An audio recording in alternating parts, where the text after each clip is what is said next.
questa sera abbiamo il dottor Leonardo Bernardi che parlerà di Altino dall'Abitato Veneto alla città romana.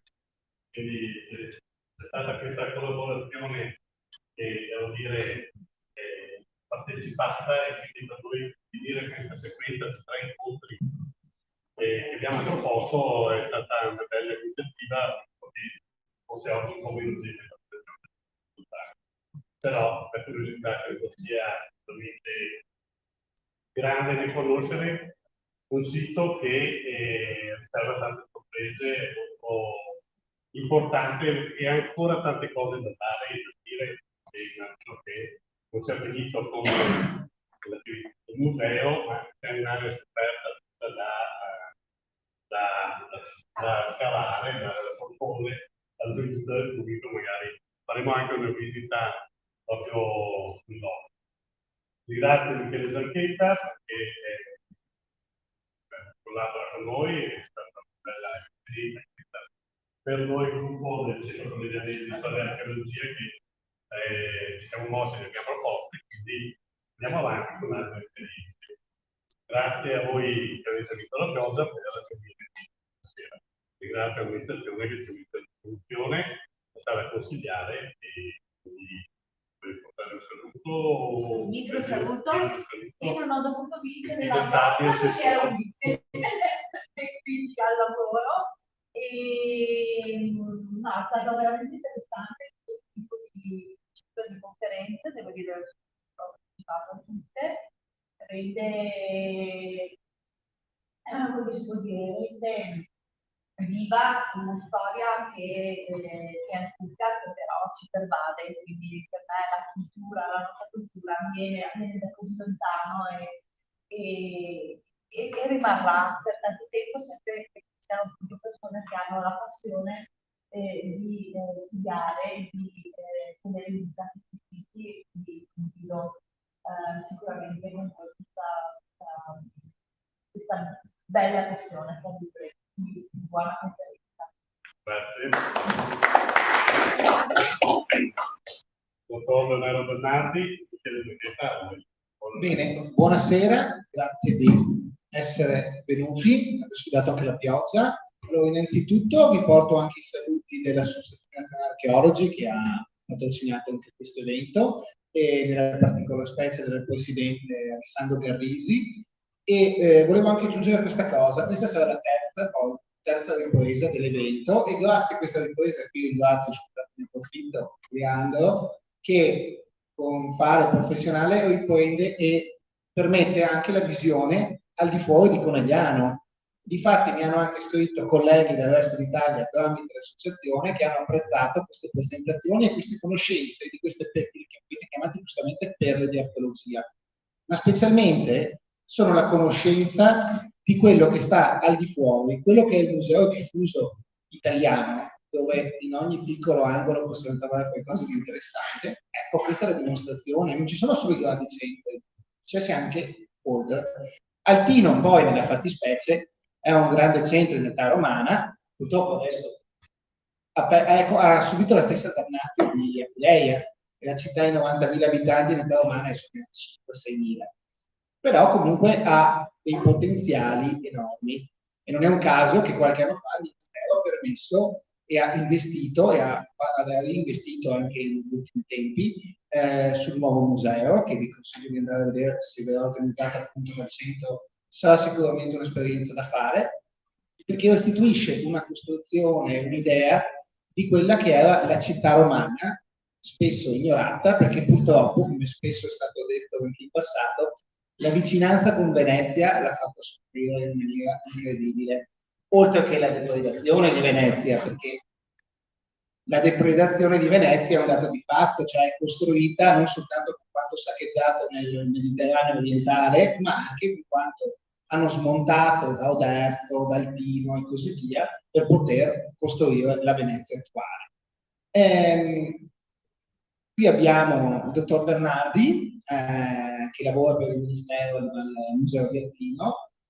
Ci parlerà in particolare del passaggio dall'abitato veneto alla città romana, che è una cosa fondamentale per comprendere quanto noi ne abbiamo parlato anche durante gli altri incontri, il momento della romanizzazione, questo passaggio molto, diciamo, questa assimilazione molto particolare che è avvenuta nei nostri territori quando è arrivata la romanità. Sono elementi intermedi ed è interessante, e oggi si conclude questo primo ciclo, osservare questo passaggio, questa romanizzazione come in tre punti diversi. Siamo partiti dal monte, dal piede del monte, cioè il Monte Belluna, dove forse c'era la famosa Verua, ne abbiamo parlato nel primo intervento, e poi la città romana. Poi abbiamo visto Treviso, che si afferma in età più tarda, che è della media pianura, adesso andiamo a vedere una città costiera, in un ambiente che, guardate, non c'ha nulla a che vedere con quello attuale. Niente, assolutamente. È un ambiente completamente diverso, ma non è un ambiente negativo, non è brutto, non perché appunto ci fosse la città, ma perché anzi è apprezzato. Ci sono cronache di età classica che raccontano la bellezza di queste zone della costa nord adriatica dove esistevano queste ville aristocratiche che sono state anche paragonate, sul colonnare del giovane, alle ville di Baia vicino a Napoli. Chiaramente lui l'ha fatto anche per altri motivi, perché la realtà era che cercava di farsi nominare bibliotecario della biblioteca di Alessandria, e caso strano che doveva decidere uno di questi proprietari. Però insomma ci restituisce un'idea di un mondo completamente diverso che è cambiato anche in seguito alle bonifiche tra la fine dell'Ottocento e l'inizio del Novecento. Ora lascio la parola al dottor Bernardi e buona conferenza. Grazie, buonasera a tutti. Tanto prima di tutto vi porto i saluti della direttrice Milena Bersani, una per essere tra noi, e parto subito, diciamo, le cose sono molte da dire. Parto chiaramente, diciamo, inquadrando territorialmente quello che è la città di Altina, sicuramente nell'antichità. Come diceva appunto il dottor Zanchetta, il paesaggio è fortemente mutato rispetto all'antichità. E quello che su cui voglio soffermare è prima di tutto su queste immagini che tratta appunto la carta geomorfologica di Venezia, dove vedete, se un po' spostato il cerchio, la città di Altino, l'attuale, diciamo, linea di costa della laguna, che è completamente inquadrata da quella del disegno in giallo, mentre vedete in rosso e con il rigatto nero quelli che praticamente erano le terre emerse e le terre abitate durante il periodo. Quindi la prima cosa che si nota è che Altino non era così vicino alla laguna come adesso, che si vede direttamente dal museo, ma era molto, diciamo, la terra ancora abitabile e abitata effettivamente. E quindi Altino si presenta sin da subito per il fatto di essere comunque sufficientemente riparata dal mare, ma comunque essere collegata alla laguna e al mare attraverso una serie di canali molto importanti, le permette sin da subito di essere selezionata, scelta come luogo ideale per installare un insediamento. Questo già a partire, diciamo, dall'epoca veneta, lo vedremo, perché permette di essere collegata via terra, quindi essere ben iscritta all'interno dell'entroterra, ma avere uno sbocco molto importante a livello marittimo attraverso questi canali interni. Quindi Altino si presenta sin da subito un emporio eccezionale in questo senso, quindi un sito di incontro, di arrivo, tanto di genti, di differenti culture, e con le genti spesso arrivano anche i materiali. Abbiamo una grande varietà di materiali, di reperti archeologici che ci parlano, insomma, di provenienze lontane e di culture anche differenti che arrivano, diciamo, e si scappano. Com'è il paesaggio oggi? Diceva bene il dottor Zanchetta, le bonifiche del fine 800 e inizio 900 hanno infatti cambiato notevolmente l'aspetto diciamo, della campagna altinante, dove infatti sono pochi, diciamo, i luoghi dove ancora si intuisce questa morfologia addosso. Si tratta di 3 metri, non molto, che di fatto si va a intuire dove era posizionata una volta la città antica, quello che rimane la città antica. Quindi una zona rilevata, non molto, circa 3 metri, rispetto ad un territorio sottostante che era, diciamo, anche al di sotto del livello del mare. Quindi proprio questa sua altezza permetteva la possibilità di installare un insediamento in un luogo ovviamente saldo. Qual è l'evoluzione? Allora, partirei proprio, diciamo, dall'abitato veneto. Qui vi ho scritto diciamo, abitato veneto è un emporio del genere negativo. Questo perché? Perché fondamentalmente noi non abbiamo grandi informazioni archeologiche rispetto all'abitato del Veneto. Su questa, diciamo, pianta, vedete, che tratto da antica, come succede in monografie vedete come siti, diciamo, che sono attribuibili, diciamo, all'abitato della Veneta sono solo questi tre individui. Mentre abbiamo, diciamo, un maggiore modo, diciamo, di informazioni che proviene dalle aree sacre, vedete una verso sud-est e una nord-ovest, e soprattutto dalle necropoli, che si posiziona, diciamo, praticamente a ovest della città, di Fondasorti, e in questa zona più settentrionale, dove abbiamo una grande concentrazione di necropoli. Quindi si legge in negativo perché fondamentalmente, come ben sappiamo, già non è solo una prerogativa dei romani, ma già il popolo veneto aveva questa concezione di spostare, di distinguere molto bene quello che era l'abitato, cioè la città di vivi, da quello che era invece la città dei morti, che dovevano essere necessariamente, anche per aspetto più igienico, ma ovviamente anche qua, simbolico, essere posti al di fuori, diciamo, dei limiti dell'abitato proprio, che in età veneta, e poi sarà anche in età, diciamo, romana, delimitato proprio da questi canali interni, vedete uno nella parte settentrionale, uno centrale, uno nella parte meridionale, che vanno proprio ad abbracciare il centro abitato, permettendo poi anche, diciamo, una mobilità interna, non solo via terra, ma anche, diciamo, via. Come vi dicevo, due nuclei diciamo, di necropoli, due aree sacre, di cui chiaramente vi parlo specificatamente di una, che è quella di località Fornace, che sta sostanzialmente dove adesso sorge il museo.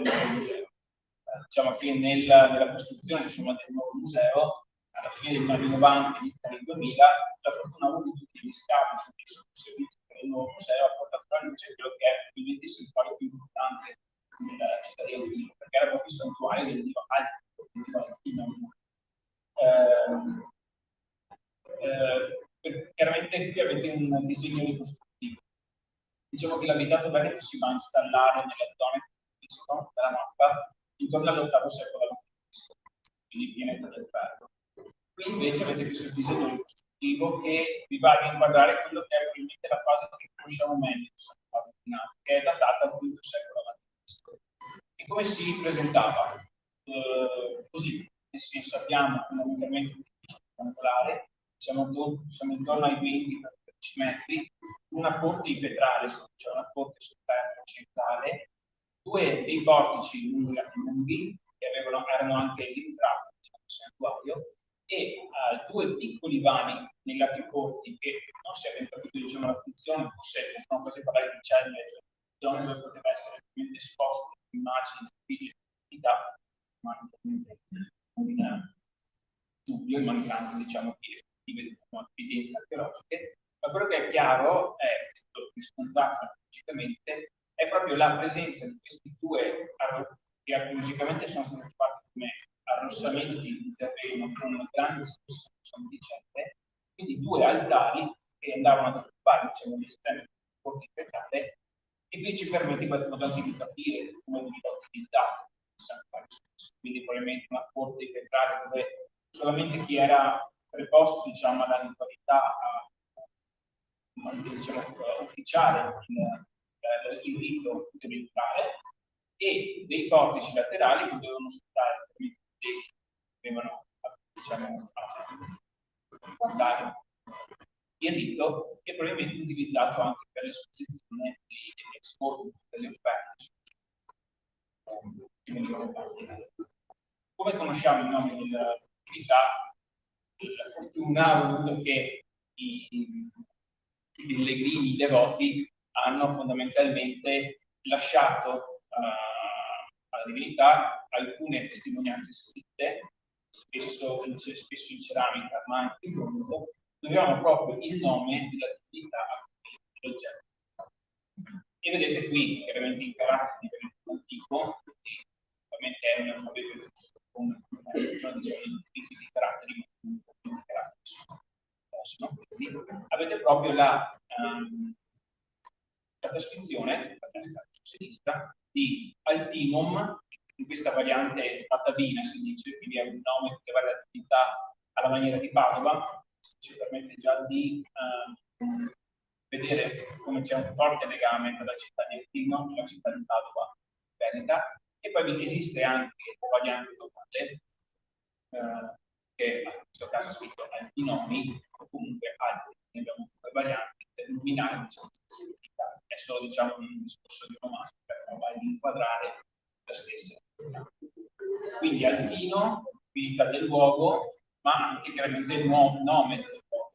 Quindi c'è sempre questa, diciamo, abbinamento questa similitudine, questa, diciamo, somiglianza, una pesante corrispondenza tra quello che è il nome della divinità e quello che è il nome del luogo del paese.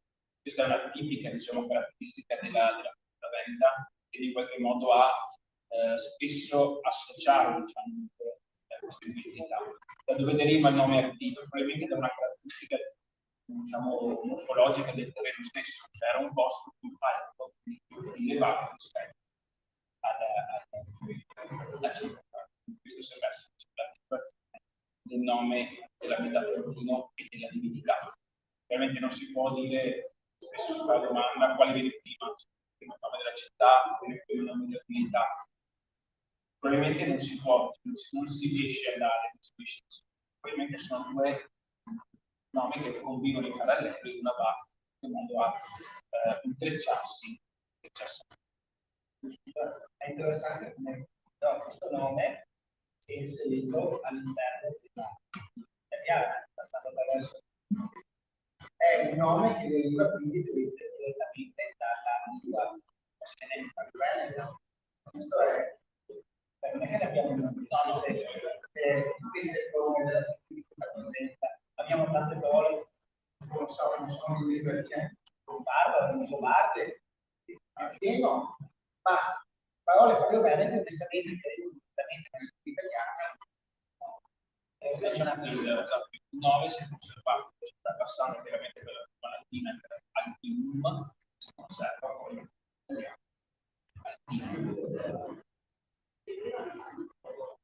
certamente sì, come quelli che sono rappresentati fondamentalmente qui da destra verso sinistra hanno evitato totalmente questo impesto dall'alfabeto giusto.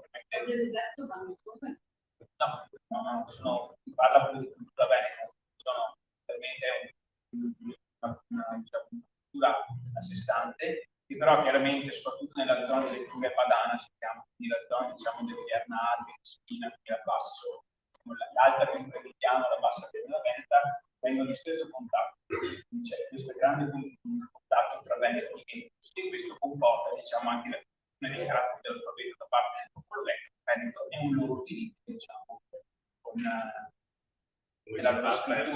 scrittura, perché la vedo come nel tempo si è persa. Fondamentalmente questa è stata soppiantata, diciamo, dal latino. Nel momento in cui arriva la comunicazione, arriva il latino, i caratteri vengono modificati. Abbiamo comunicazione che parlerò poi dopo, abbiamo un cambiamento che va a cambiare ovviamente l'alfabeto. Questo è il santuario, come vi dicevo, importante. I santuari sono chiaramente le strade attive che vengono fatte alla divinità. I più comuni sono chiaramente le umili, sono quelle in ceramica, più o meno cocci, diciamo. Però esistevano poi anche ex voto di grandissimo valore, che spesso sono i materiali preziosi, in questo caso il bronzo. E qui avete praticamente i pezzi migliori ritrovati negli scavo del santuario. Poi avete appunto bronzetti che rappresentano, diciamo, guerrieri, cavalieri. Avete, diciamo, bronzetti che parlano comunque di una certa multiculturalità del luogo, quindi anche delle persone che vanno a visitare questo santuario. E avete tecnicamente, diciamo, quello che si chiama un nuovo, diciamo, stile Maratavotto, diciamo, avete poi anche altri concetti che hanno un chiarissimo, diciamo, e questo, il cavallino, insomma, sembra essere proprio di produzione. Quindi avete proprio l'arrivo, diciamo, ad Altino di gente che veramente non solo bene, ma diciamo, che ha tutte che trovano in attivo un luogo nel poi per poter commerciare, scambiare e che porta chiaramente la fine, diciamo, in molti materiali, per cui non sono due frammenti, ceramica alta, quindi si proviene direttamente. Quindi si dica l'idea un po' della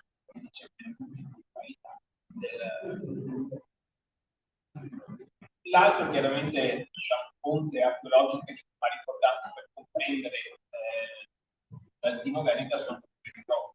C'è la città un po' rappresentato, ma le necropoli invece e come vi ho scritto qui, la particolarità sono nel caso altinate che abbiamo necropoli sia per uomini a parte, ma anche necropoli per cavalli. Proprio diciamo la struttura dei cavalli è qualcosa che contraddistingue il fatto un po' più però ad Altino è un caso speciale perché sono trovati circa una ventina di cavalli singole di somme o tritome, un singolo, due, tre, diciamo, cavalli ancora battati. La battatura qui non si un caso chiaramente eccezionale, la cosa molto particolare è che a loro sembra essere quasi riservata una funzione particolare, diciamo, quasi avessero sottofatto, perché avevano di fatto per i Veneti la Veneta un'importanza, erano un scambio che erano diciamo, vendibile, diciamo, e poi proprio anche le fonti ci ricordano i Veneti, poi i Veneti dei bei cavalli, cioè, famosi nell'antichità per essere dei bravissimi allevatori. Per quanto riguarda invece le necropoli di uomini, chiaramente abbiamo varie tipologie di teste archeologiche e di rituali. Si va chiaramente diciamo da tombe che potremmo definire più umili, non sono, che prevedono fondamentalmente l'incinerazione del corpo, questo è un rituale privilegiato durante il periodo veneto, quindi si inceneriva, si bruciava il corpo, si raccoglievano ceneri e ossa e poi queste venivano poste all'interno, diciamo, e nei casi più umili poteva essere cidolia in una porta. Nei casi più diciamo, casi particolari, appunto probabilmente diciamo maggior pregio, si potevano utilizzare anche delle sinte. Non so se la dottoressa Gini mi ha parlato del conto di Belluna, e diciamo che abbondano le sintole, invece ad Altino siamo un po' pari. Forse non tanto per un discorso di ricchezza del centro, proprio di conservazione, diciamo, o di permetto di sacchizzo. Come tutti i metalli è riciclabile. Solo una piccola cosa,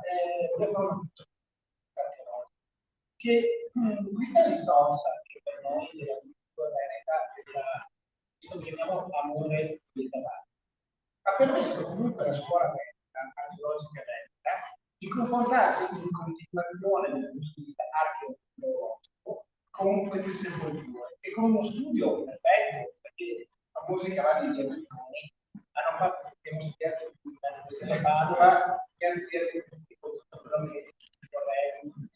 perché questo ha permesso all'Albero di portare avanti, di formare anche a livello proprio, diciamo, studiosi, una scuola particolare, è una fortuna.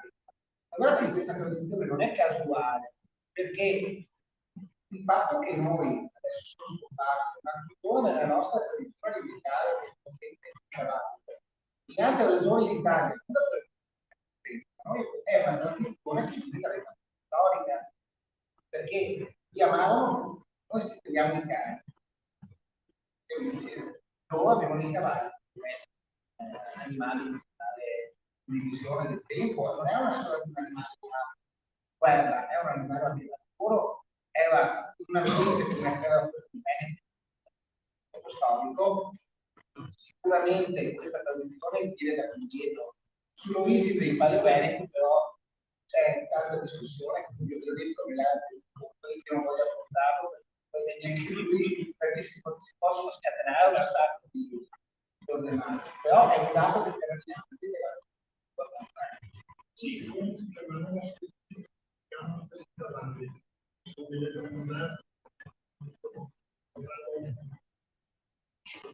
Dipende come no, per proprio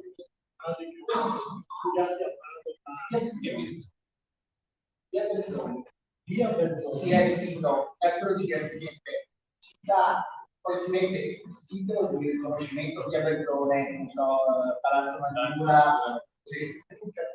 E poi si mette il codice. Non succede via Bezzoni che è tutto per Sì, tutto il sito è anche di 9 metri, 9 metri il sito perché la strada romana è 5 metri, davanti al Duomo la strada romana è 5 metri. Di sotto la strada romana c'è ancora tutto con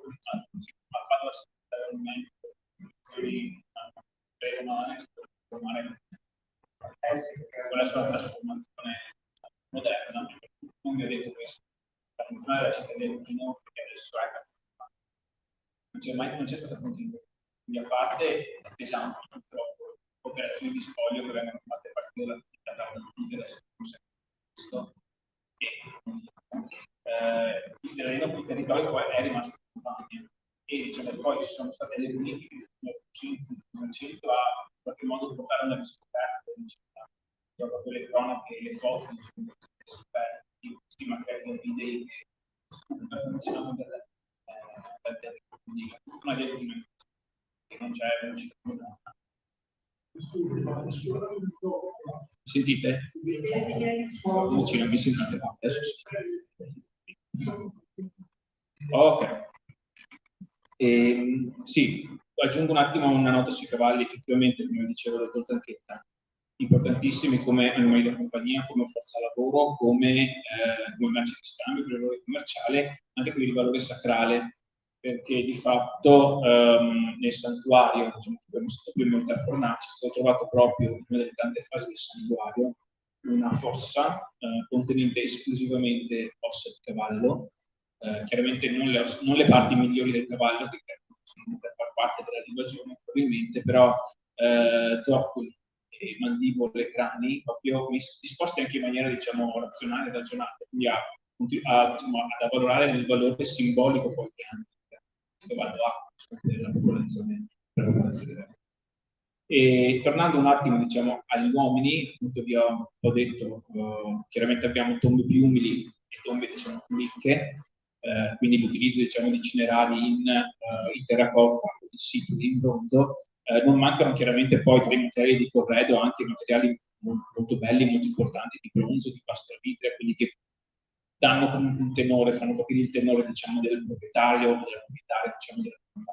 Esistono poi casi anche eccezionali come questa, che è praticamente il monumento di Ustiala, si chiama, che è potenzialmente un'epigrafe tombale, dove proprio funeraria, che ci testimonia chiaramente la presenza di probabilmente due sorelle, di cui una si chiama Ustiala, l'altra non conoscevo il nome perché la descrizione è a base del tempo, però conosciamo essere innanzitutto avere un cognome che è Fremaist, che è uno dei cognomi più diffusi nella popolazione veneta, e poi soprattutto sappiamo il loro ceto sociale, proprio c'è scritto nell'epigrafe Equopetas, che sta proprio per cavalieri.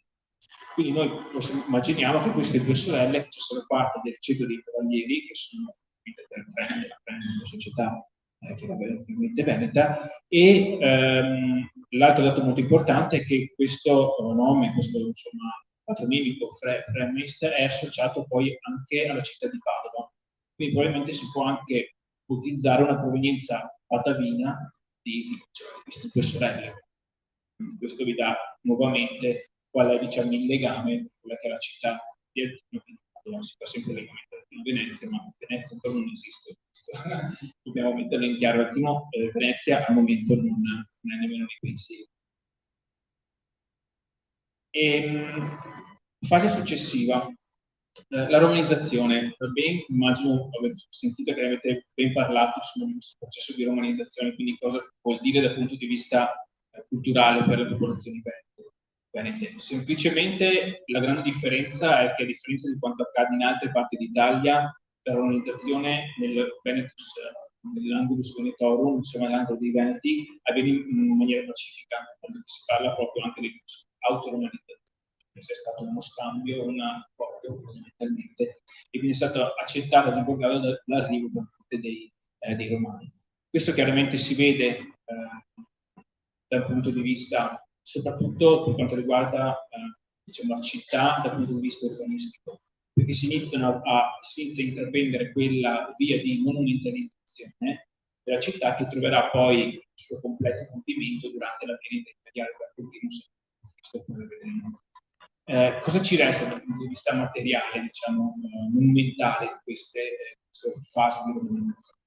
Abbiamo fondamentalmente una delle due aree archeologiche, che vedremo per chi verrà nel museo, che è quella che viene chiamata a nord, tecnicamente, o anche l'area della Porta Appunto. Fondamentalmente, cosa vedete qui?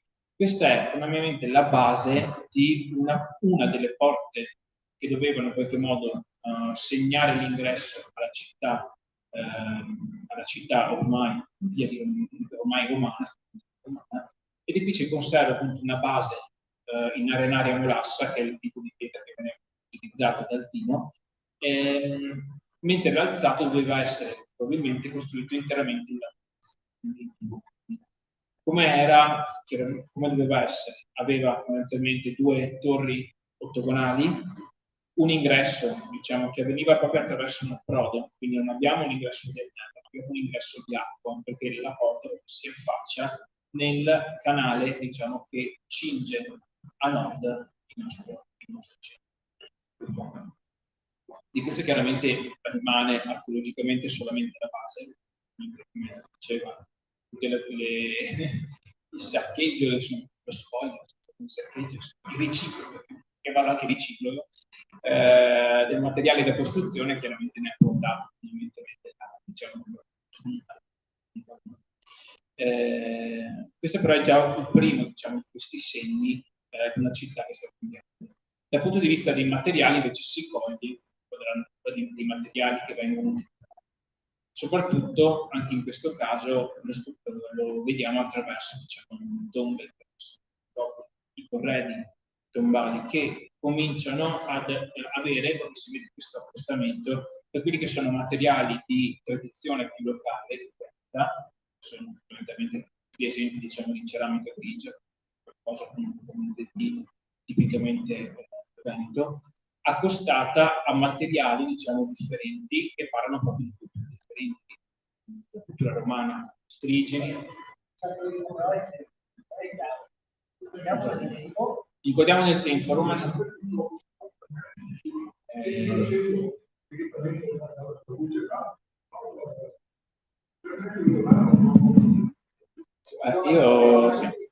Io mi sento felice.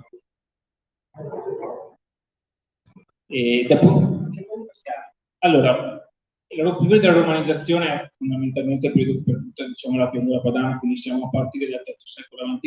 e si arriva per la piena romanizzazione intorno al I secolo a.C. Diciamo che la vera spinta per la città di Altino diciamo, per l'inizio di questa romanizzazione è la fondazione della colonia di Apulea nel 151 a.C. e da qui poi la stesura della Rimagna, che è questa via che da Padova va verso Aquileia, passando anche per Altino, e questo chiaramente mette Altino al centro, diciamo, una rete viaria, di circolazione molto importanti, questo è un impulso che è molto maggiore a questo processo di romanizzazione. Quindi proprio in questo periodo abbiamo proprio l'inizio l'apice della romanizzazione, con intorno verso la fine del I secolo a.C., una città ormai che si può definire romana e anche un popolo ormai che si può definire più, insomma, in questo senso. Qui vi porto, diciamo, alcune immagini, insomma, dei materiali che sono proprio esposti nella sezione delle organizzazioni, sono corredi tombali, qui dove avete proprio questa questione di materiali veneti i materiali che parlano appunto di un arrivo di genti della cultura romana, da Samaria, un strigile, del corpo, quindi sono, diciamo, materiali classici, potremmo dire. E poi abbiamo anche dei casi eccezionali come questa, la chiama tomba Fornasotti 1, dove è una... dove abbiamo fondamentalmente una tomba familiare e dove possiamo leggere praticamente proprio questa trasformazione, questa progressiva romanizzazione, perché proprio abbiamo dalla prima tomba, diciamo, che si riesce a datare all'ultima, proprio un cambiamento di materiali utilizzati, quindi proprio si vede questa transizione da materiali maggiormente veneti a via via materiali più romani. La moda. Quanti sei contenti? Che braccia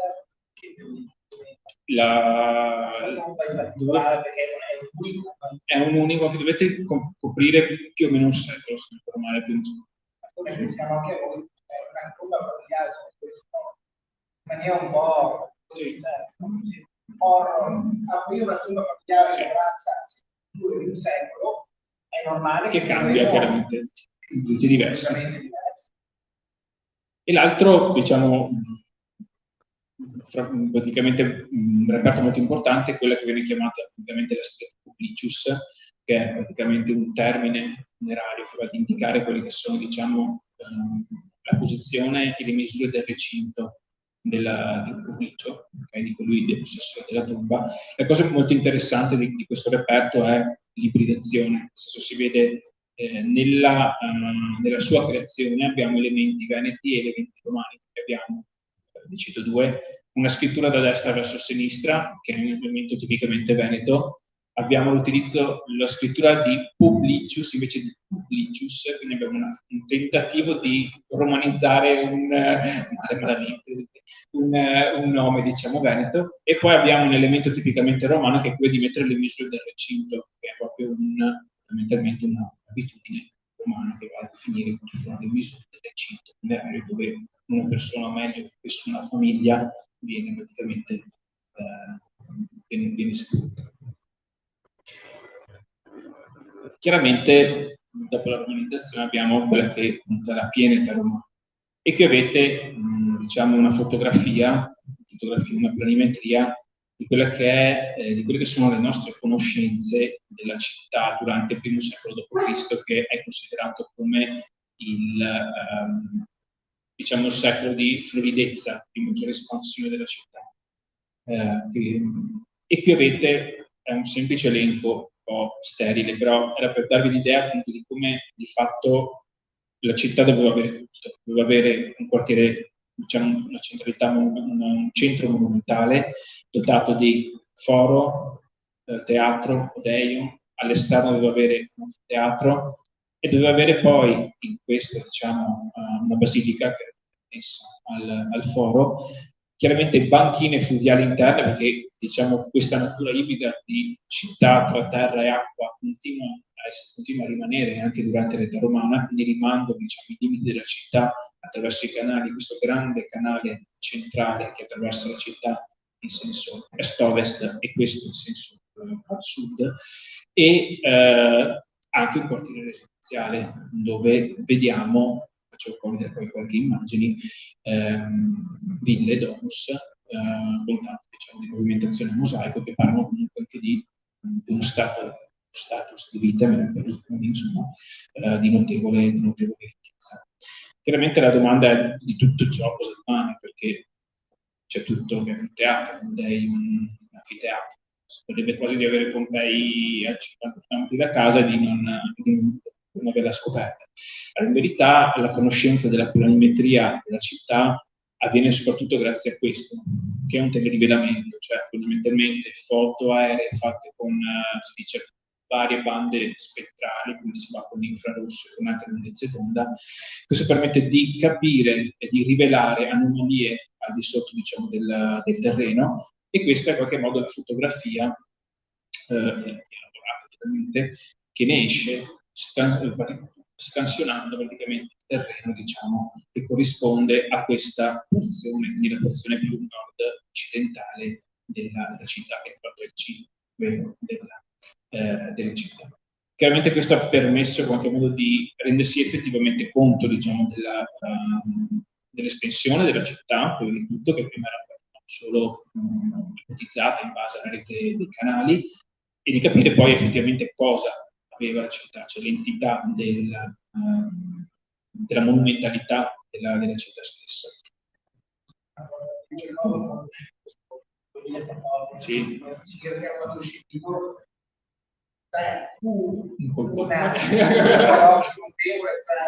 Specialmente per noi archeologi, nel senso che non è che siamo ossessionati dal fatto di capiamo le dinamiche di quello che può esserci sottoterra, perché abbiamo l'abitudine, quindi capiamo quando c'è una variazione, controlliamo la variazione strutturale, capiamo se ci troviamo di fronte a stati naturali piuttosto che a stati artificiali, e capiamo quando c'è una continuità di edifici.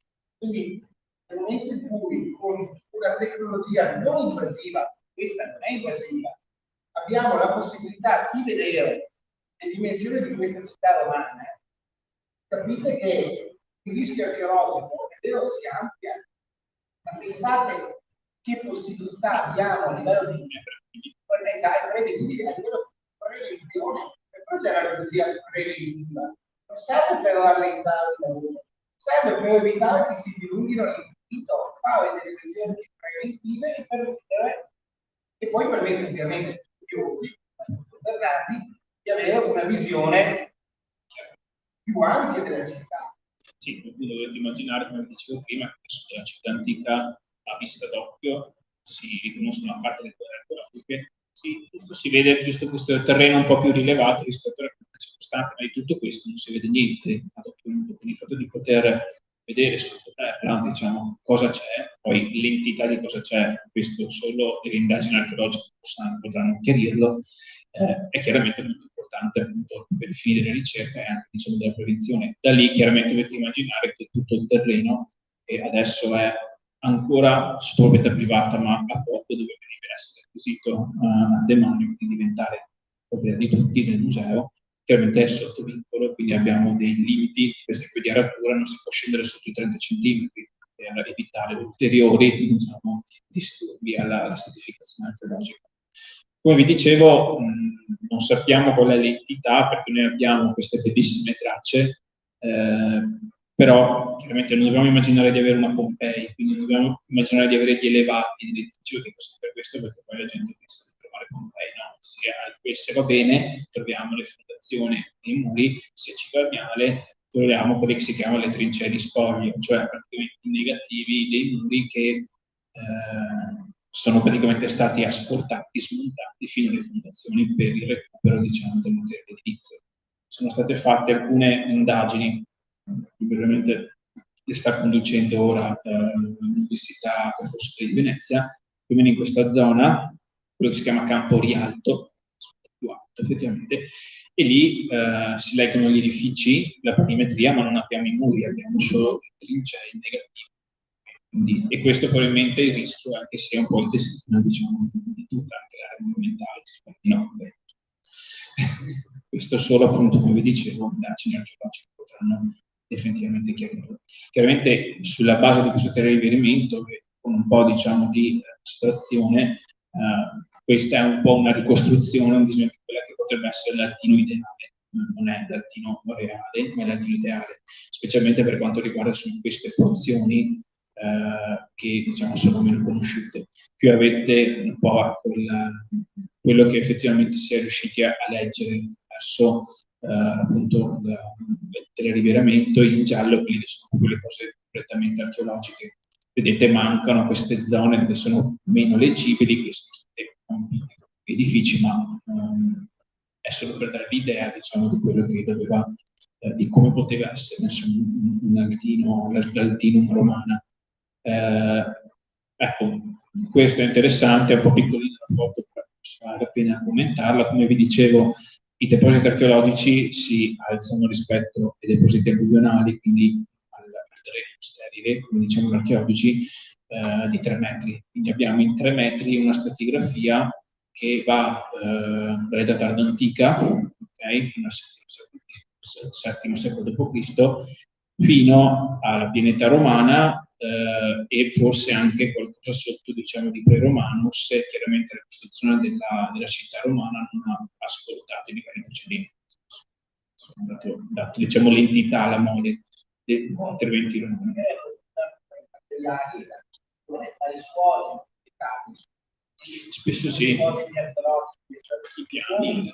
esistono quindi lo scavo archeologico anche nel momento in cui troviamo non c'è il sfondo, quindi con materiale superiore, ma i suoli attiventi. Sì, esatto, cioè manca l'edificio, ok, come strutture murarie, ma a volte cioè, conserviamo i pavimenti, diciamo, e i pavimenti e i strati di vita sopra, diciamo, quindi ci permettono chiaramente di ottenere notevoli informazioni, oltre al fatto che spesso appunto queste trincee di spoglio sono riempite di materiali, spesso di demolizione dell'edificio stesso, quindi capita di trovare intonaci, quindi diciamo non è tutto perduto, insomma, non è una ricerca inutile, si massimizza il dato che si riesce a ottenere quello per possibilità. E niente, ecco. La porta a prodo si colloca praticamente in questa posizione. Sì, praticamente le due aree archeologiche oggi esposte sono qui, porta a prodo, e qui, dove c'è praticamente quello che viene chiamato il quartiere residenziale Augusteo. Siamo in una posizione periferica, potremmo dire, rispetto proprio al centro monumentale, che di fatto è conosciuto solo, come dicevo, attraverso quell'analisi, diciamo, di molti spettacoli. Questa è l'altra area archeologica, chiamata anche area residenziale Augusteo o insomma Decumano, dove si ha di fatto ancora benissimo conservati i basali di uno dei decumani della città, non è la Viagna, come tanti vengono sostenere, non è la Viagna, è uno dei decumani della città, su cui si affacciano domus, di cui secondo me migliore è la cosiddetta domus della Pantera, quella che si conserva purtroppo per metà, e qui in questa posizione abbiamo la bella provinciale, diciamo tutti i nostri e altri resti, sono tutte domus del secondo secolo, almeno datate al secondo secolo d.C., e comunque parlano comunque di una città che durante l'età augustea tende ad espandersi verso, infatti si espande, diciamo, verso est, verso la zona che doveva avere strutture portuali, e quindi una città, diciamo, che durante l'età augustea durante il primo secolo d.C. raggiunge anche, diciamo, il suo massimo di estensione, siamo intorno al chilometro quadrato. Adesso non mi ricordo. Chiaramente accanto, diciamo, in questo caso le necropoli danno una grandissima mole di informazioni, anzi potremmo dire che conosciamo meglio le necropoli che il centro urbano stesso. Infatti le necropoli sono state proprio oggetto di rinvenimenti, diciamo, sporadici a partire appunto dell'Ottocento, poi qualcosa di più durante gli anni 50, e poi durante gli anni 70-80 anche di scavi sistematici che hanno portato all'invenimento di circa 2000 tombe, quindi la conoscenza è praticamente molto vasta. E sappiamo fondamentalmente che esse erano estese, è di prassi, diciamo, durante il periodo romano, lungo le vie uscenti e entranti dalla città, le vie principali, le Viane, Primis, ma anche da Viare, via quello verso Oderzo, e abbiamo tre tipologie fondamentali: i monumenti, come questi, di cui rimangono chiaramente alcuni laceretti, alcuni architettonici, però che danno l'idea, insomma, di, diciamo, anche della ricchezza di alcune parti della popolazione, diciamo, romana, con destinate con la costruzione proprio di veri e propri mausolei a balcone, addirittura. Per questo si ipotizza addirittura un'altezza di 13 metri. Non era piccola. Abbiamo poi si passa, e poi la forma, diciamo, più diffusa è quella dei recinti, quindi recinti che fondamentalmente vanno a inquadrare un appezzamento di terra con elementi lapidei tutti attorno, spesso con solo gli angoli con pietre spozzate, poi delle siepi che vanno a contornare questo spazio, e all'interno poi le varie, diciamo, sepolture più varie. Chiaramente la cosa non è di lungo, però la cosa che Antino, diciamo, per cui Antino molto importante è il grande utilizzo del vetro anche, diciamo, nella pratica rituale. Quindi abbiamo fortunatamente i contenitori in vetro.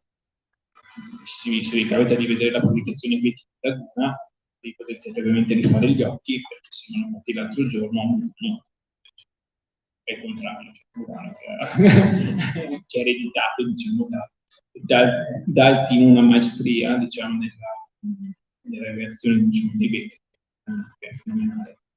Vi porto, diciamo, vi chiudo 4 praticamente reperti molto interessanti che vedrete in museo, non possono le chicche. Allora, il primo è, diciamo, che vuole raccontare qual è la popolazione. Spesso, come dire, diciamo, il reperto archeologico parla sempre, e soprattutto parlano sempre degli strati delle società, quelli ricchi. Però questo è molto importante, è la stele di Donato, che era fondamentalmente un calzolaio.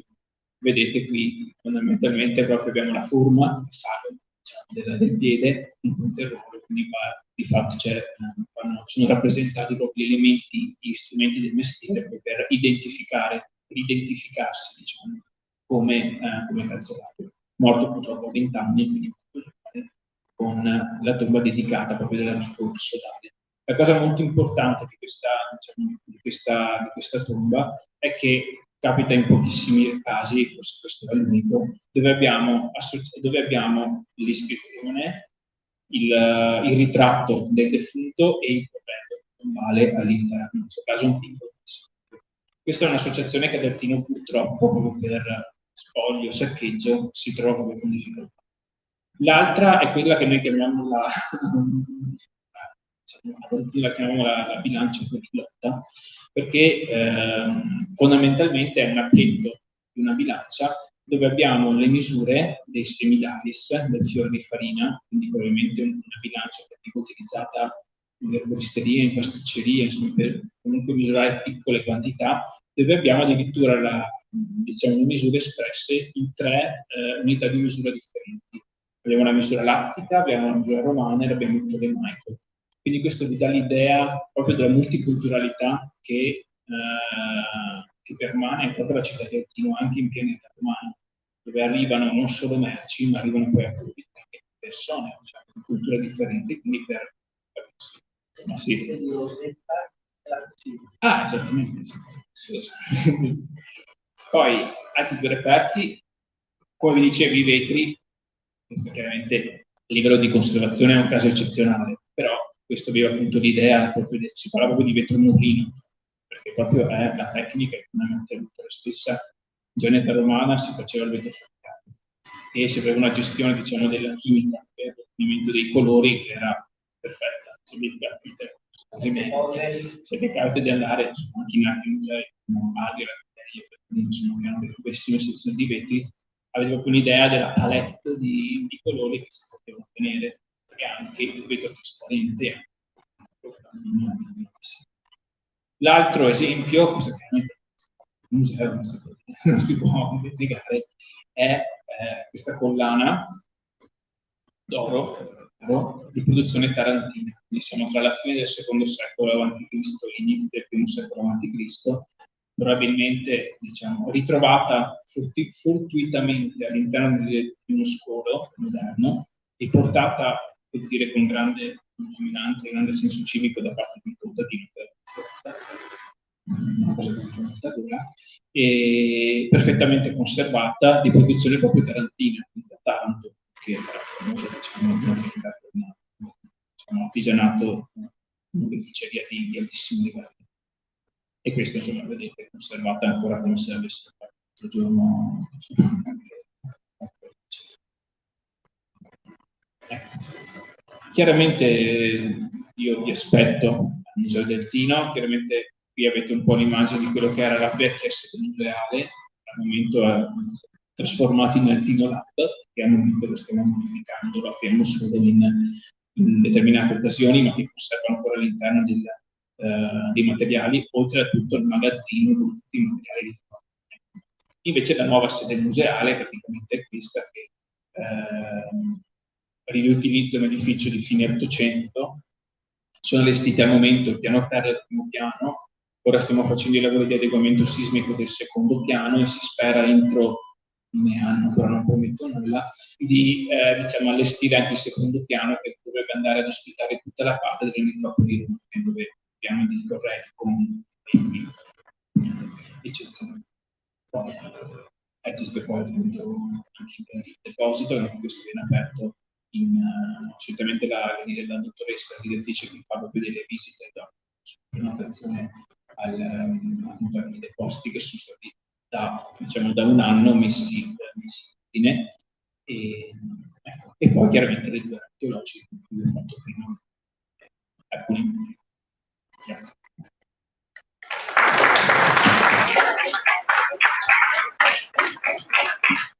Grazie, dottor Bernardi, è stata una bella corsa, adesso una piacevole primaverile attraverso la storia di Altino, che aveva il suo massimo, diciamo, la sua storia nel primo secolo, diciamo. Poi dopo io vi faccio un micro riassunto, non voglio aiutare assolutamente a lui, però perché scompare?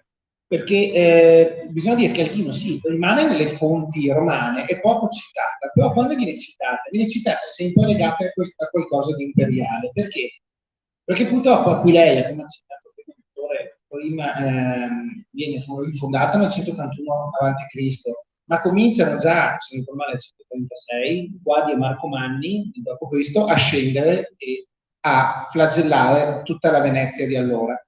Quindi Aquileia, pur essendo la capitale della Venezia, era il punto più avanzato. Altino era leggermente staccato, era più sicura e sicuramente abbiamo le prove che legati imperiali ce ne sono stati parecchi che hanno facente funzione per l'imperatore, stanno ad Altino ad organizzare, probabilmente è proprio da Altino che si organizza le problematiche di difesa dell'impero dalla fine del III secolo d.C.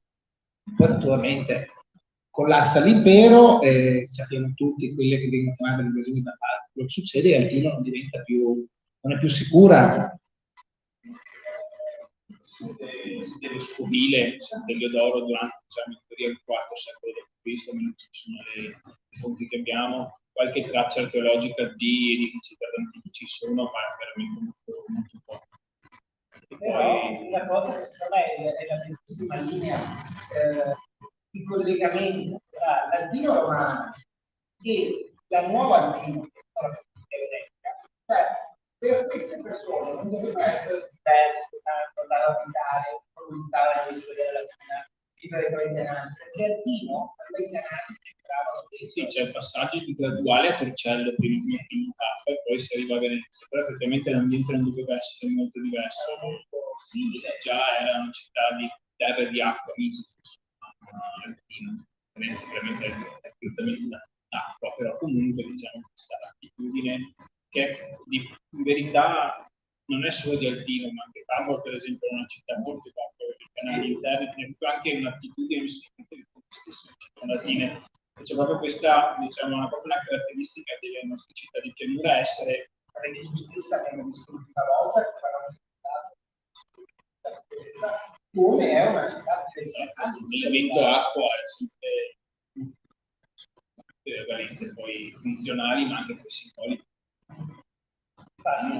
Secondo me una delle principali scuole lavorando sia a Padova che a Venezia in particolare è quella della geologia, che noi come democrazia siamo abituati a confrontarci con l'acqua, per esempio, se scavate Venezia, poi non è un cantiere normale, perché 2 volte al giorno l'acqua va su e giù, quindi bisogna pulire tutto, fare foto, disegnare prima che risalga l'acqua, se no è una palestra per la città. E anche in questo bisogna dire la verità che l'esistenza stessa di questa paesaggio mobile, la bassa pianura, con l'acqua che sta scendendo in canali, l'archeologia fluviale che anche è stata una all'avanguardia dell'archeologia italiana, ha portato diciamo, la possibilità di studiare contesti che vi assicurano che anche ragioni consigli anche nel Lazio, parlavo giusto ieri di una collega romana, anche per la presenza di altre persone, nuove, Roma, che costi che portano, ovviamente drenano la maggior parte di interessi, però loro mi dicevano, io che ho fatto online, sono interessati a cercare di cose, perché loro non conoscono, che per noi sono normali, e anche potranno essere debito, comunque dei costi italiani, non è che fossero tutte belle.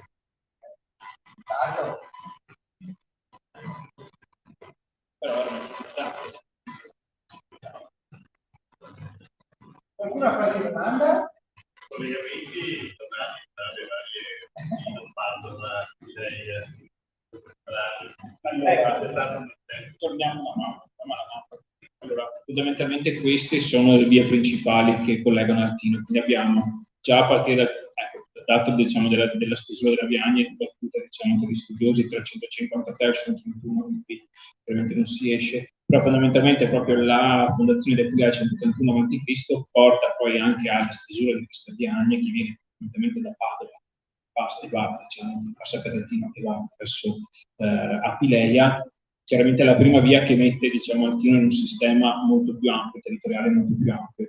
Poi abbiamo chiaramente la stesura, vedete qui, del diruso della via Augusta, e quindi qua questo diciamo, permette di collegare Artino con tutto quello che è il territorio oltralpe, quindi proiettarla poi anche diciamo, nel territorio diciamo, dell'alta pianura, della zona montana, per proiettare anche oltre, esatto, oltre le montagne, e poi abbiamo appunto la via Perodazzo, la città di Tercino.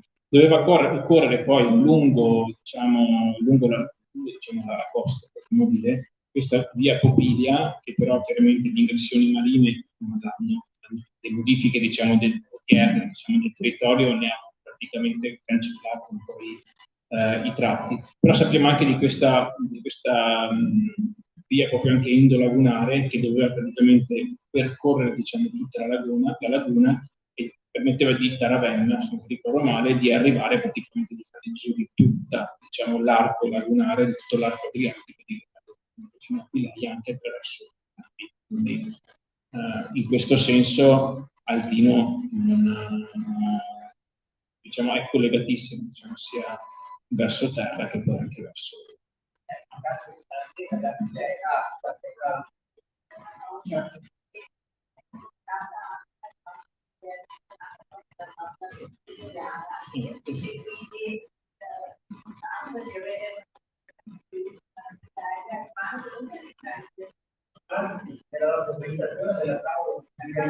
cioè Altino è ben segnata con un'icona a parte, sì, specifica.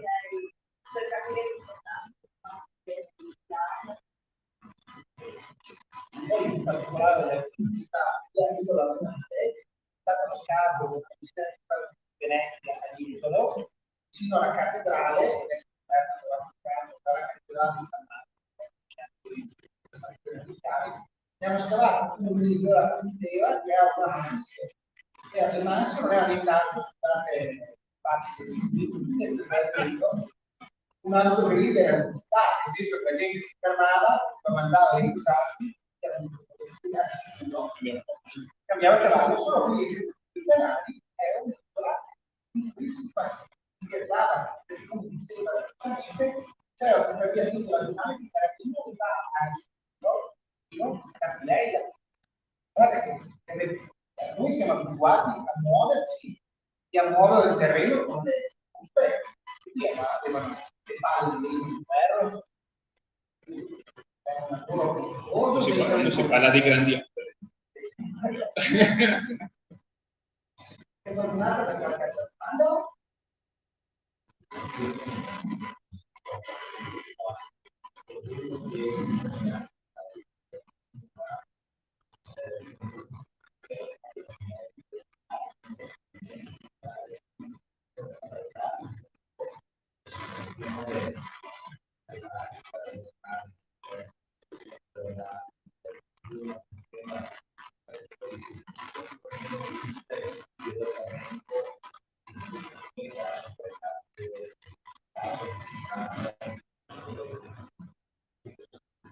Sì, con diversi orientamenti perché lo schema non è proprio una città diciamo, un po' da me nel senso stretto, però Sì, c'è questa impostazione per campi denti umani con insule, soprattutto la cosa si legge molto in quello che è il quartiere Augusteo, cioè è un quartiere che viene costruito successivamente, diciamo, rispetto a quello che probabilmente deve essere anche la parte centrale, diciamo, dell'abitato veneto, dove ha un terreno fondamentalmente, diciamo, un foglio bianco dove poter disegnare, e quindi si va in qualche modo comunque a costruire una forma UPIS che sia, diciamo, il più regolare possibile, con le eccezioni del caso, nel senso si vede. Chiaramente poi la geometria dei canali interni vanno un po' a in qualche modo condizionare l'orientamento interno, ma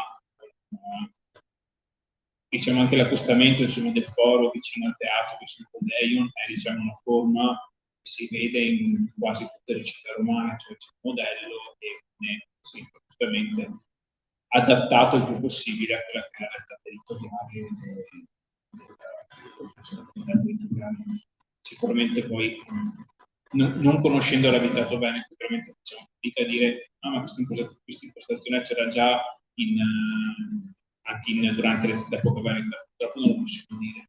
Però per esempio a Padova è molto interessante perché se mi capita una piantina di Padova non ha un'impostazione così precisa, ma la Padova romana sembra, diciamo, ereditare dalla Padova paleoveneta una specie di organizzazione almeno per nuclei, e quindi abbiamo nuclei separati che però nuclei che loro hanno, internamente hanno un'organizzazione ben precisa e poi giustamente si accosta.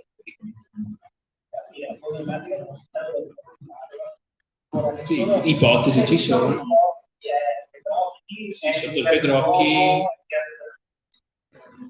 Sì, dovrebbe essere, sì,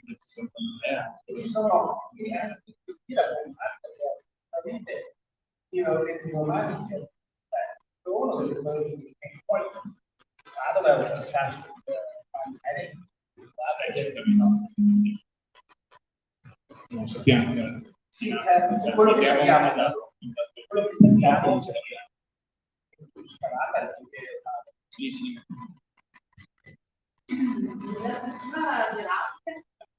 Erano i romani, per virgolette, l'architetto che e poi la palanca era accademica, e c'erano anche personaggi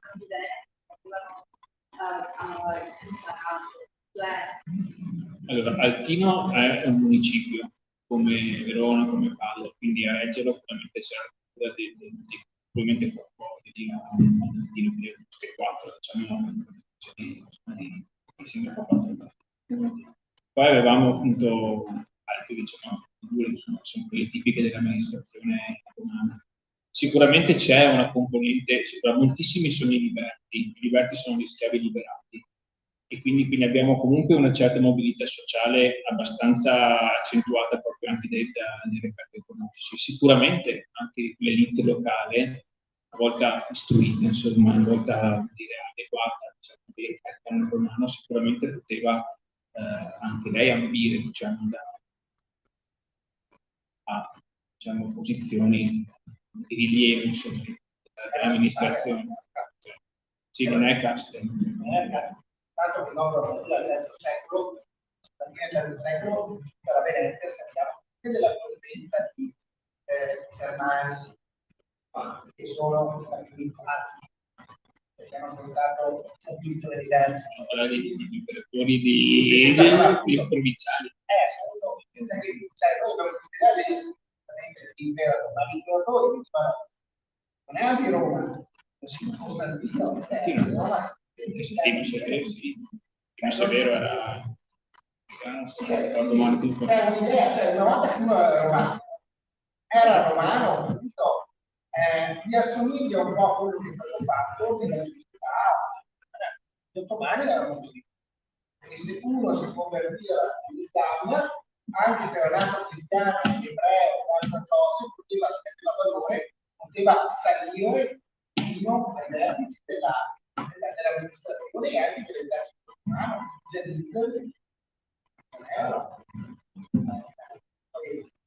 sì, no, insomma, è una società aperta, sì.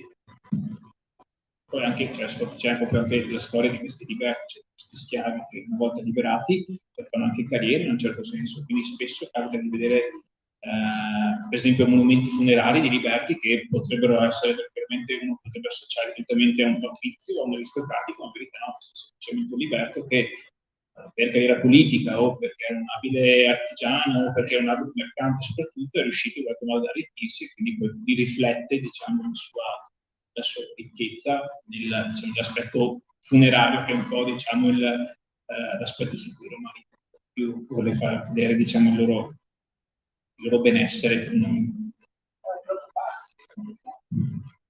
Sì, dovevano anche un po' di ostentare diciamo, la ricchezza, anche la storia della famiglia, come adesso abbiamo visto recinti o mausolei.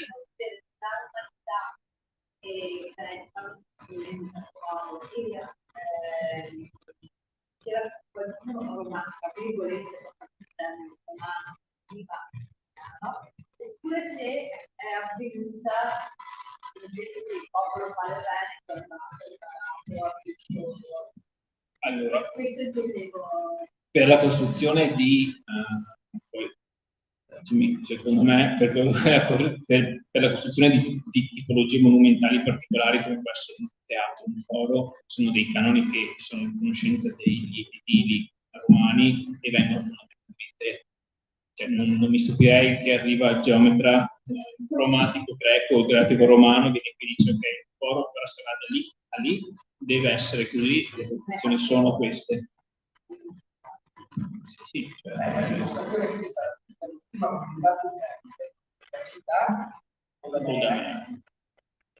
il dato della città, quindi veniamo romana, squadrata, pareti, in realtà è l'impostazione greca. Quindi poi i romani cioè, non avevano problemi neanche nell'assimilazione di quello che era quello che veniva da fuori all'inizio, all'inizio della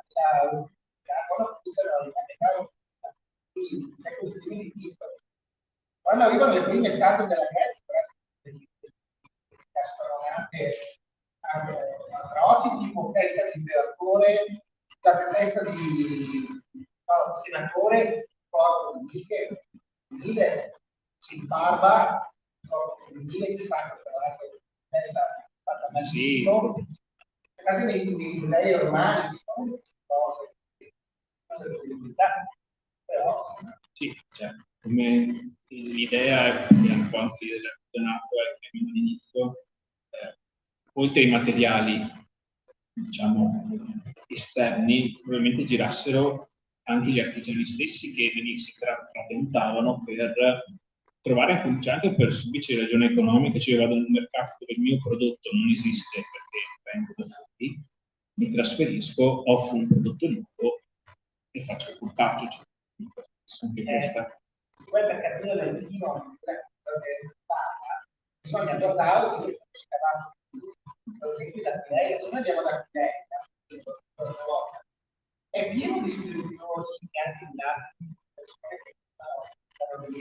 perché siamo trasferiti dalla Siberia, noi siamo trasferiti proprio in mercato, è un mercato principale del nord-est, a Fileia e al vino, che era la secondo me dimostra poi anche che bilancia. Abbiamo tre unità di misura diverse. Quindi vuol dire che c'è la necessità di dover dialogare, diciamo, con persone che usano standard diversi. Quindi c'è proprio una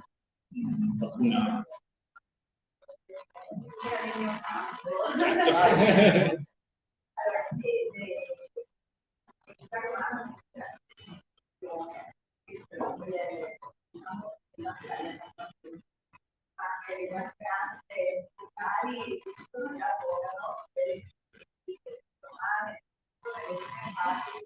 il insegnamento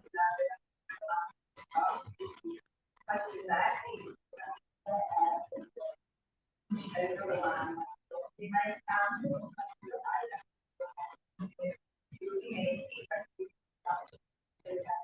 periferale e dimostra le direttrici e poi sono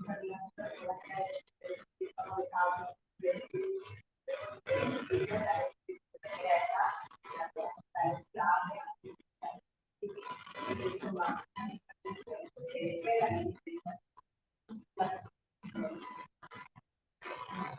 Un'altra domanda? Allora, questo è il museo vecchio. Questa è la sede vecchia. Sì, praticamente questo è il museo vecchio, la vecchia sede museo. Questo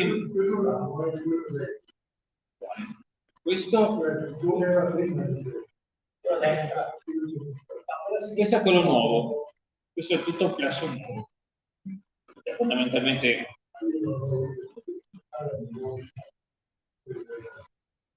questa è la sede museale, poi c'è la barchessa, ma questa di fatto questa è una ex visiera di fine 800 che poi è stata convertita chiaramente prima era diventata anche diciamo, un posto di comando durante la prima guerra mondiale. Infatti al secondo piano proprio questa banda bianca piena di scritte, diciamo dei conti delle quantità di riso, ma poi abbiamo anche proprio le scritte diciamo dei soldati romani, dei soldati e quindi però sì è stata e adesso appunto è sede dal 2015 è sede del museo. Questo diciamo, è il corpo centrale che è stato costruito appunto nuovo, invece questa e la barchessa qui in rosa nascosta sono i due edifici, diciamo, È un ritrovo grande, una continua allargamento e l'edificazione pensando a quella che è a Berlino, una città con certe persone che è molto potrebbe costruire anche molto più ampia anche per quel momento il centro non sappiamo niente, sappiamo che è lì ma non sappiamo niente. Sì, è tutto un Siamo alla acquisizione quindi al patrimonio del territorio. sì, diciamo che è un'operazione che sta andando avanti perché fondamentalmente l'idea è quella di trasformare questo che adesso è un museo archeologico in parco archeologico e questo prevede chiaramente anche l'acquisizione di maggior territorio che sono proprietà privata in modo da riuscire a appunto, renderli demaniali e a quel punto averne poi anche come museo direttamente tela, una volta che il museo finisce direttamente valorizzati come membri. Questo è dal punto di vista di ricerca e di tutela chiaramente un passo molto, molto importante. E anche io faccio nel caso di aula archeologica palestra per muovere è importante quanto mai si formino a scavare in maniera quanto mai dettagliata perché tanto dopo quando entra nel mondo del lavoro devono correre una vita più bassa sul campo risposta è importantissimo solo così si forma ma come in qualsiasi lavoro buona. Qualche altra domanda? Bene. Allora, Io Grazie. un applauso al dottor